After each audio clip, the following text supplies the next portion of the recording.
është e ardhmja e shërbimit edhe mjekimit të dhomëve, a ka diçka të re që duhet ati? Ka shumë të reja.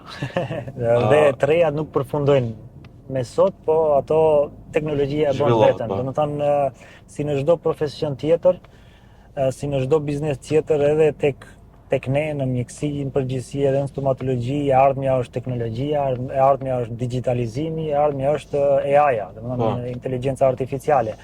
Vetëm ka vite që aplikohet, domethënë puna e digitalizimit. Në klinikë ne kemi ka vite që kemi në laboratorin ton CAD/CAM aparatura, kemi printer 3D, ka 2-3 vite që aplikojmë në klinikë edhe skanerin intraoral, domethënë që është diçka jashtëzakonshme e mirë.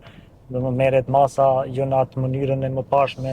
Për krejt gojën, Absolutisht. ose për krejt fisin, tash merret veç një dhomë i Përveç caktuar. asaj sikleti, marrjes masës, koha, domethënë që duhet të dërgohet deri te lavë shumë gjëra. Domethënë kjo merret për 5 minuta në mënyrë të shpejtë, për 5 minuta Atje, për atje. dërgohet online tek laboratori dhe fillohet me punë menjëherë.